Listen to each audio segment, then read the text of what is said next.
The threat posed by Boko Haram has evolved over time.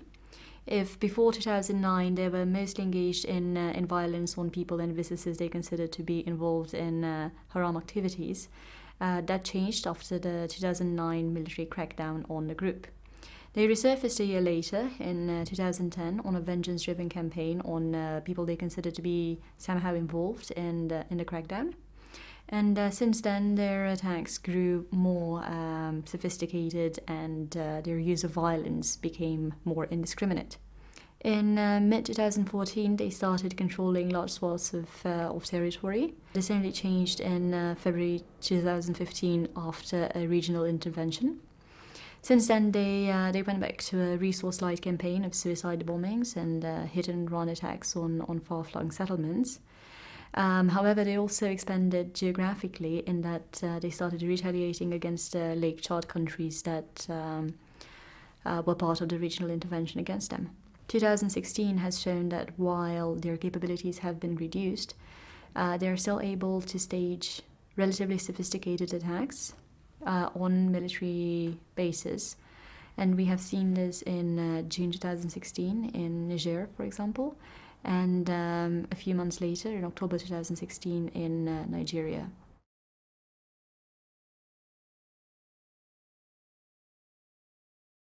The Multinational Joint Task Force, in its current form, is a descendant of the force created in 1998 by the Lake Chad Basin Commission, aimed at fighting banditry. Its legal framework and geographical scope have been now adapted to the fight against Boko Haram. It is now supposed to be an 8,700-strong force with troops from Nigeria, Niger, Cameroon, Chad, and Benin. Establishing the Multinational Joint Task Force was far from an easy endeavor, given the continued mistrust between the countries. That is not to say that regional efforts have not been crucial. Chad's decision to enter Nigeria through different places in Niger and Cameroon in February 2015 led to a regional effort that eventually rolled back Boko Haram's territorial success. However, given the relatively receding threat posed by Boko Haram to trade routes and such, this is probably the maximum level of cooperation we can expect in the field.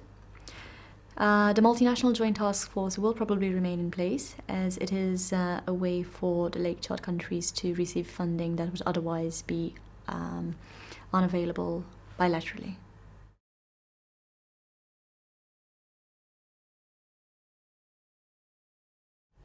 There are several reasons for that. First of all, it is inherently difficult to fight an enemy who engages in terrorist tactics. They need only succeed once, whereas the armed forces must succeed at all times.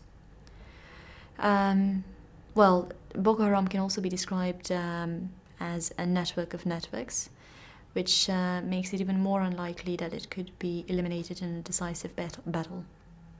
Boko Haram has also benefited from the initially inadequate response of the militaries in the region. Nigeria, for example, went for a heavy-handed approach that alienated the population.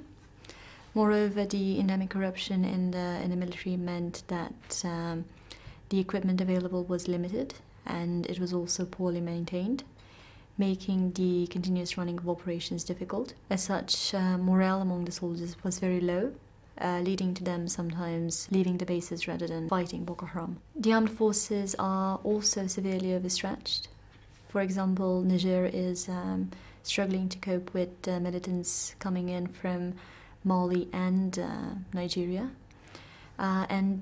For Nigeria itself, its soldiers are deployed in 30 out of 36 states.